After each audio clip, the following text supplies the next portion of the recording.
Olá, professora! Olá, professor! Nessa videoaula trazemos informações que podem ajudar no seu trabalho com a leitura do livro Enfim Capivaras. A videoaula está dividida em 5 blocos. O primeiro, contribuição para a formação leitora dos estudantes, seguida de propostas de atividades 1, propostas de atividades 2, aprofundamento e indicação de obras e referências complementares.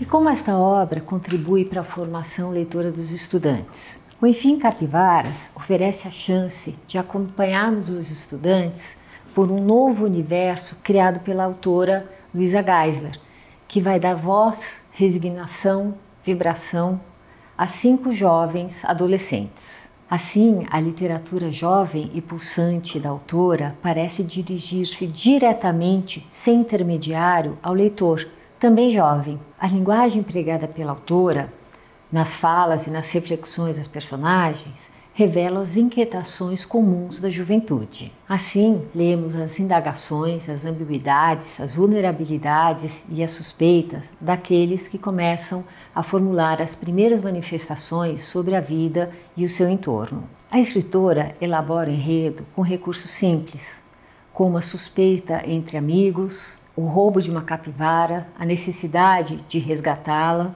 Tudo isso são pretextos para a reflexão dos jovens sobre seu mundo interior e o mundo exterior. A grande oportunidade que o livro Enfim Capivaras nos dá é aproximar os nossos estudantes da linguagem como reveladora do que somos. É a possibilidade de acompanhar nossos estudantes nesse espaço entre as intenções e os recursos linguísticos para expressá-las. A autora lança mão de uma estratégia bastante dinâmica, que é rodiziar a voz narrativa entre 4 dos 5 protagonistas. Assim, as inquietações da juventude, as vulnerabilidades dos jovens, o protagonismo dessa juventude são facilitadas por um discurso indireto, livre, plural. Como pré-leitura, sugerimos a exibição do filme Conta Comigo, Stand By Me. Depois dessa exibição, você pode pedir aos alunos que escrevam um parágrafo sobre os aspectos mais importantes que eles viram no filme. Em seguida, com o livro em mãos, você pode pedir para eles explorarem os elementos da capa e principalmente o título. Você pode pedir para eles levantarem hipóteses do porquê desse título. Por que começar com o advérbio enfim, por exemplo? Outra situação que surge no romance é sobre a mentira. Para abordá-la, você pode exibir aos estudantes o documentário Capivaras. Isso servirá para estabelecer as reflexões iniciais acerca de um dos conflitos motivadores do romance Enfim Capivaras, a mentira cultural. Agora vamos falar sobre a leitura.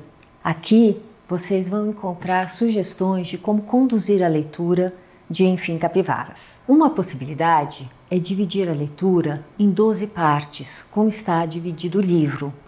Então, no primeiro momento, os alunos leem em casa para depois, em sala de aula, trocar impressões e questionamentos com os colegas e com você, professor. Uma outra sugestão é equilibrar a leitura individualizada em casa com a leitura em sala de aula, que pode ser feita numa roda de leitura. Você também pode orientar que a turma se divida em grupos e, assim, eles farão primeiro uma leitura em casa para depois, nesses grupos, discutir questões e levantar hipóteses. Também nessa etapa pode-se avançar a comparação entre o filme exibido Conta Comigo com a leitura já feita do Enfim Capivaras. Uma outra atividade que pode ser explorada é com a personagem Binho, que não tem voz narrativa no Enfim Capivaras.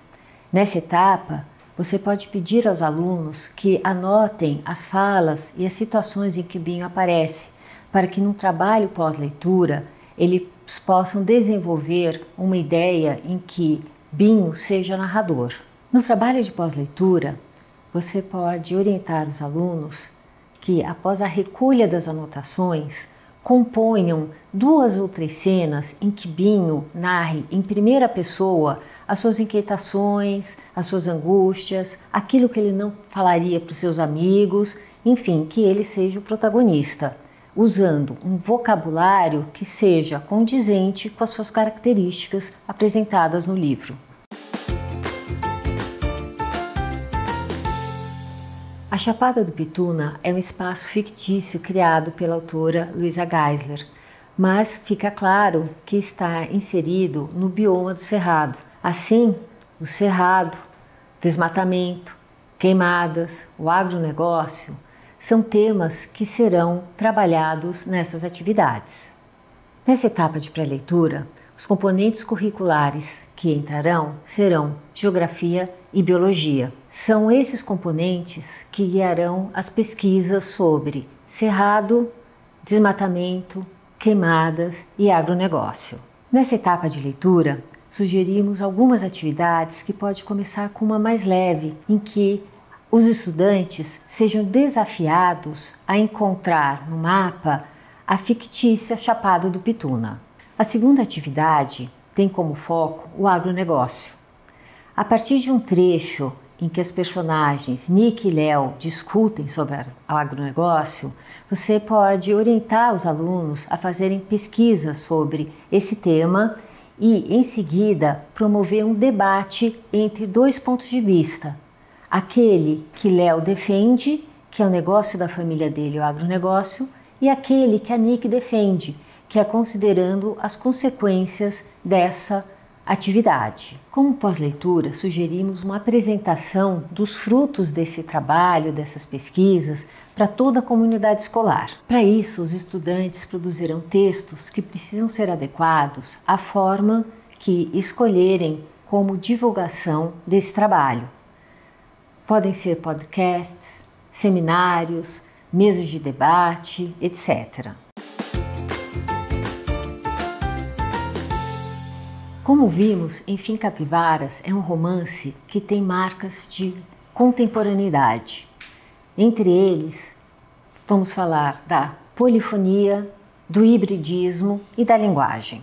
Quanto à polifonia, Luisa Geisler faz com que 4 das personagens principais, que são 5, ganhem voz narrativa e com isso deem uma visão ampla do mundo interior e exterior. A focalização desses 4 narradores permite não só a aproximação com o mundo interior deles, mas revelam também as inquietações, as vulnerabilidades, o protagonismo que assumem no livro.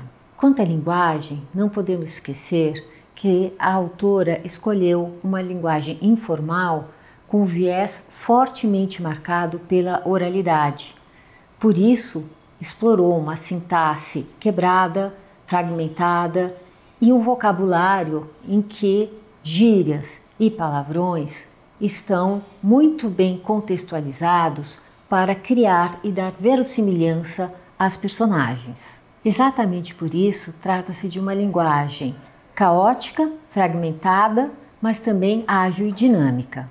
Por fim, um signo de contemporaneidade que Luisa explora em toda a sua obra, não só em Enfim Capivaras, é o hibridismo, que consiste justamente numa mistura de gêneros, em que não há uma fronteira delimitada entre eles. Além das obras e referências citadas aqui no vídeo, você também pode consultar o material do professor. Espero que essa videoaula tenha ajudado você a planejar as atividades com a turma e tenha também aprofundado alguns conceitos em torno da obra.